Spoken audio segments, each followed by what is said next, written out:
agencies say they're also doing all they can to expand their outreach, including diversifying their teams, especially to Spanish-speaking communities, to reach everyone potentially in a storm's path. Skyler Every, CBS News, Washington. NASA's Hubble Space Telescope has located what scientists believe is the largest comet ever seen by astronomers. The estimated diameter of the comet is about 80 miles across, making it larger than the state of Rhode Island. That beats the previous record by 20 miles. Judging by its nucleus, it's about 50 times larger than the average comet and weighs an incredible 100,000 times more. Scientists believe the comet's surface is blacker than coal.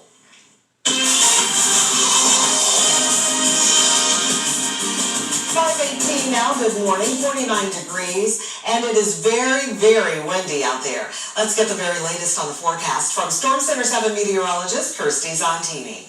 Well, we were just talking about the comet news there, and another type of storm, Letitia, is actually going to be impacting us today, a solar storm or a geomagnetic storm. The National Weather Service's Storm or Space Prediction Center has issued a geomagnetic storm watch for us, and the reason why is something called a coronal mass ejection. So we could see this occur from the surface of the sun.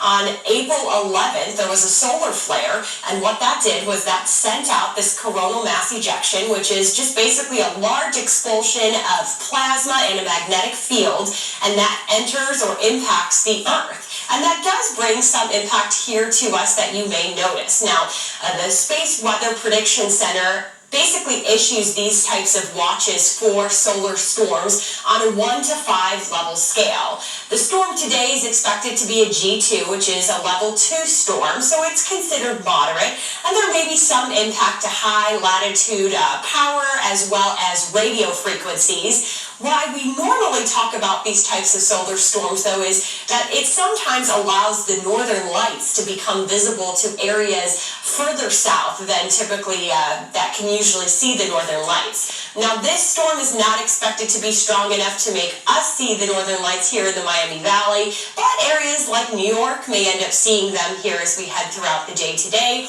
or into the night tonight. So kind of interesting, of course, to talk about a storm in space that is from the sun, but just wanted to give you a heads up that that's what will be impacting us as we head through our day today. We're also going to be impacted by the wind as we get on in through the afternoon hours, so depending on where you are, especially if you're north of the Miami Valley, that's where we have our highest wind gust expected. Anywhere from 40 to 45 miles per hour is why this wind advisory has been issued, and it will last until about 8 o'clock this evening. So those of us driving around today, I-70 is actually going to be the highway where you will get caught in the crosswinds, since these wind gusts are going to be coming up from the southwest as we head throughout the afternoon hours. High-profile vehicles, you're going to be the ones that notice this. I don't expect us to really get much in terms of maybe an isolated power outage or two, but the wind should not be strong enough to cause any major issues or damage. Looking live in Greenville, we do have gusty winds and wet driving conditions for the morning commute.